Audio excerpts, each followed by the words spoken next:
From a seaside suburb on the outskirts of Adelaide in Glenelg to a seaside holiday destination in Victor Harbour. Hahn Stage 4 of the Santos Tour Down Under is the longest of this year's race at 157.2 kilometres.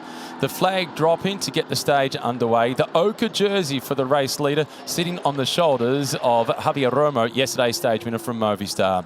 Didn't take long for the breakaway to form at the front, and it was two Dutch riders initially at the head of the peloton. From Astana, it was Ida Schelling, and he joined his compatriot Taco van der Hoorn of Intermarché.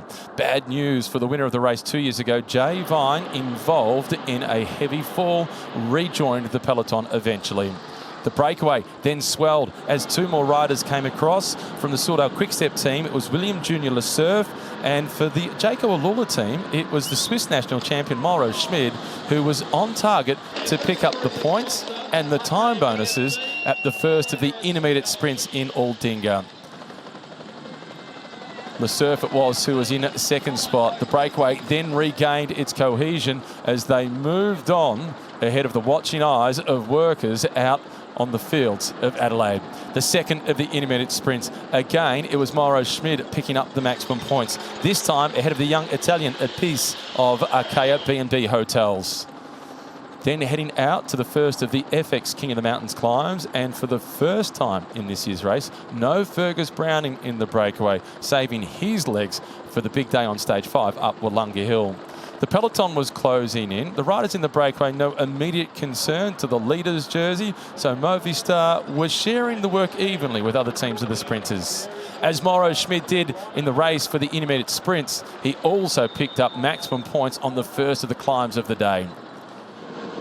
Speeds of more than 100 kilometres per hour in the breakaway was the same back in the peloton. Not for the faint-hearted.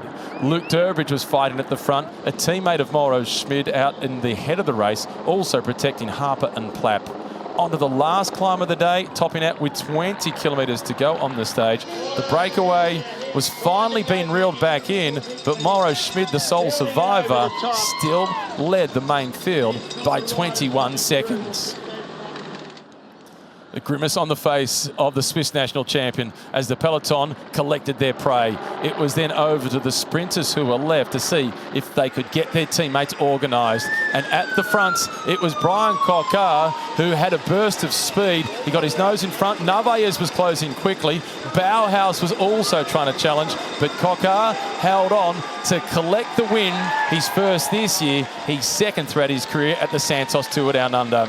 Narvaez protested, but there was no change. It was Phil Bauhaus in second place, Narvaez in third position on the stage. Celebration for Brian Coquard with his teammates. No change at the top of the general classification. Still Javier Romo leading, but now it's by just 4 seconds ahead of Narvaez.